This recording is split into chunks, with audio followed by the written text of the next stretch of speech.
बस की खिड़की के पास बैठी हीना बाहर का अंधेरा देख रही थी। बगल की सीट खाली थी, लेकिन जल्द ही एक लड़का आकर बैठा, रोहन। हीना के अंदर एक अजीब सा असहज एहसास था। उसे महसूस हुआ कि शायद ये सफ़र उतना आरामदायक नहीं होगा जितना कि उसने सोचा था। रोहन ने धीरे से कहा, हाय, मैं रोहन।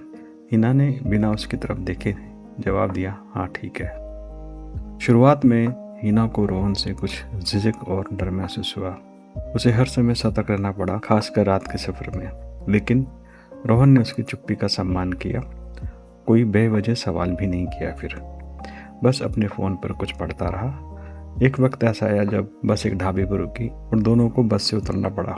ठंडी हवा चल रही थी और आसमान में चांद हल्के बादलों के बीच में से झांक रहा था। चाय लोगी? रोहन ने चुपचाप से पूछा। हिना ने पहले इनकार किया, फिर कुछ सोच समझ कर कहा, हाँ, लेकिन आप दूर खड़े रहें तो ज़्यादा अच्छा है। रोहन ने हल्की सी मुस्कान दी और उसके लिए चाय लेकर आया। दोनों दूर दूर खड़े होकर चाय पीने लगे। धीरे धीरे हिना को एहसास हुआ कि रोहन उससे किसी भी तरह की उम्मीद नहीं रख रहा। वो बस एक साथी मुसाफिर है जो अपने सफ़र में व्यस्त है और कुछ औपचारिकता कर रहा है। रात बढ़ती गई और दोनों ने एक दूसरे से बातें करना शुरू की। रात की वो ठंडी हवा, चांदनी की हल्की हल्की रोशनी और बस की धीमी रफ्तार के साथ हीना और रोहन के बीच की दूरी जैसे पिघल रही थी। रोहन ने खिड़की के बाहर देखते हुए कहा, तुम्हें हवा में ये खुशबू महसूस नहीं हो रही? हीना ने एक पल के लिए आंखें बंद कर ली। सच में उस ठंडी हवा में खास ताजगी थी, जैसे हर झोंके के साथ कोई अनकही बात उन्हें छू कर जा रही थी। धीरे धीरे उनकी बातें और गहरी होती गई। अब उनमें कोई झिझक नहीं थी, कोई डर नहीं था। हीना ने अचानक से पूछा, क्या तुमने कभी किसी से इतना गहरा रिश्ता महसूस किया है कि वो तुम्हारी रूह को छू जाए? रोहन ने थोड़ा सोचा, फिर बोला, शायद आज रात ऐसा महसूस हो रहा है।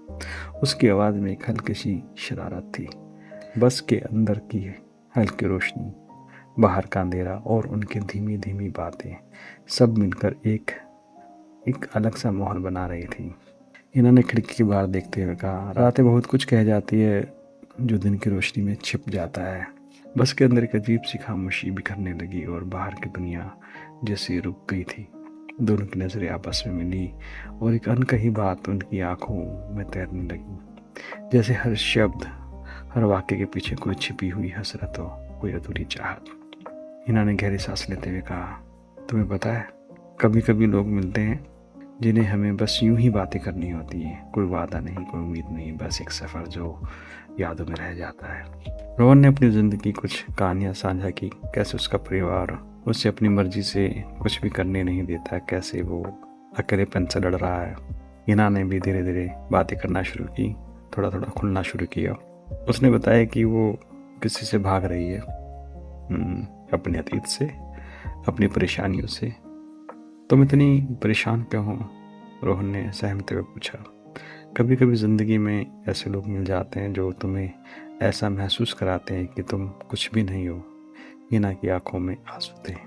उस रात में दोनों ने एक दूसरे को बिना किसी उम्मीद के समझने की कोशिश की।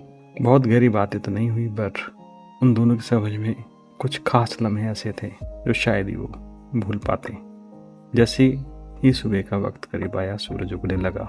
हिना की आंखों में थोड़ा सा गीलापन था। ये आंसू नहीं थे, बल्कि कुछ समझदारी की नमी थी। शायद हम फिर कभी ना मिले, हिना ने कहा। रोहन ने हल्के सी मुस्कान के साथ जवाब दिया, शायद। उन्होंने शायद एक दूसरे से कुछ कहे बिना बहुत कुछ कह दिया था। आखिरकार जब बस मुंबई के करीब पहुंची और सूरज उगने की तैयारी कर रहा था, रोहन धीरे से कहा, शायद हम फिर कभी ना मिले, लेकिन इस रात का एहसास हमेशा रहेगा। जैसे वो नज़्में जिन्हें पढ़ते वक्त आंखें थोड़ी सी भीग जाती है और फिर धीरे धीरे बस रुकी और दोनों एक दूसरे की तरफ देखकर मुस्कुराए। कोई अलविदा नहीं, कोई आखिरी शब्द नहीं, बस एक गहरी खामोशी। बस रुकते ही दोनों अपनी अपनी राहों पर चल दिए, लेकिन वो रात, वो सफ़र उनके दिल में कहीं ना कहीं छिपा रहा।